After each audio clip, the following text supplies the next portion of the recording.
KT 노조에서 성명서를 냈습니다. 혹시 보셨나요, 김영섭 대표님? 9월 10일 날 낸 성명서는 제가 지금은 못 보셨습니까? 네. 노조와는 단절됩니까? 아닙니다. 보고 이런 거 보고 안 합니까? 종사자들이 회사가 지금 일파만파로 확대되고 고객들의 그 피해로 불안해하는 이 종사자들의 의견을 듣고 이런 과정이 없습니까? KT는? 지금 근자의 사태 때문에 좀 확인해 보겠습니다. 첫 번째는 보안망이 타 통신사에 비해 취약하다. 두 번째는 KT 경영진은 늑장 대응과 은폐로 일관했다. 확실한 이상 정황이 없다고 허위 보고를 했다.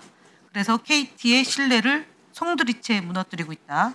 셋째, 소액 결제 역시 보안 인증을 수준을 낮게 유지한 것이 결제를 쉽게 하게 한 거고 통신사의 수익을 높이기 위한 것이 아니냐라는 의혹 제기도 있었다라고 얘기하면서 이 해커의 공격에 무방비로 노출시킨 것과 다름이 없다라는 지적입니다. 넷째, 문제 발생 시 축소 은폐하고 책임을 회피하는 것이 KT의 관행이다. 아현화재, 부산발 인터넷 대란 당시에도 KT는 외부의 책임을 전가하기 급급했고 경영진은 늘 책임을 피하고 국민과 현장 노동자들에게 피해와 부담을 떠넘겼다. 그래서 김영섭 사장은 사퇴해야 된다가 9월 10일입니다. 오늘이 며칠이죠? 9월 24일이에요.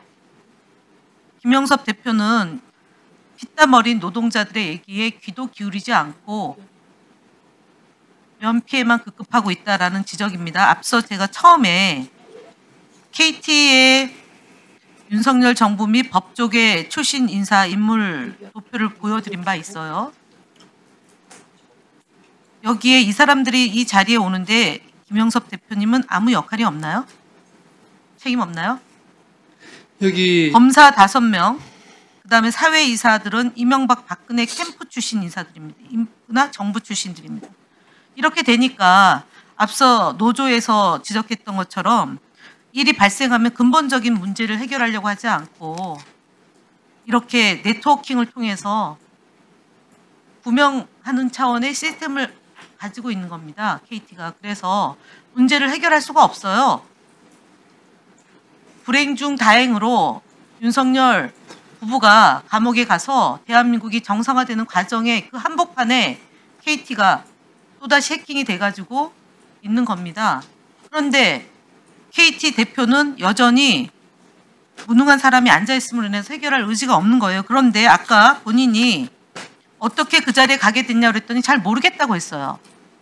그런데 한 언론사에서 KT 장학 배우로 5인방을 지목을 했습니다.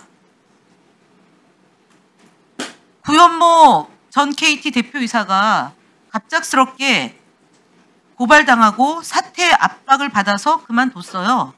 그리고 윤경님이란 사람도 갑자기 그만두게 됐고 들어온 사람이 김영섭 KT 대표이사예요.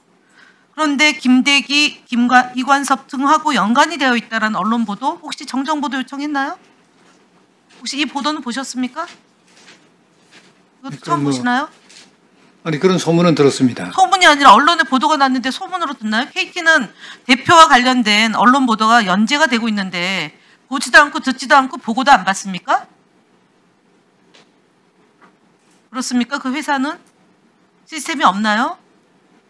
검색만 치면 저 김영섭 KT 대표이사가 이렇게 한 지면을 장식하고 있는데 이런 내용을 못 본 겁니까? 아니면 거짓말하는 겁니까? 아니 거짓말이 아니고요. 저는 사실 이런 것들은 많이 있는 거를 많이 없어요. 있다는 것을 KT 대표이사에 대해서 한 언론사가 집중해서 탐사 보도를 하고 있었어요. 그동안 7월달, 8월달에 이 사건이 벌어지는 즈음에서. 그런데 내용을 몰랐습니까? 그럼 부인하면 바로 잡아야죠. KT 대표이사가 김대기, 이관섭한테 연관되어 있는 인물이다라는 보도에 대해서. 그러면 국민들은 연관되어 있다고 믿습니다. 연관되어 있는 거죠? 아닙니다. 저는 그런 일이 없었습니다. 네? 저는 그런 일이 없었습니다. 그런데 구현모 윤경님 잘리고 김영섭 대표이사가 와서 검사들을 쭉 세웠는데 자기가 누가 믿겠습니까? 거짓말하고 있는 거죠.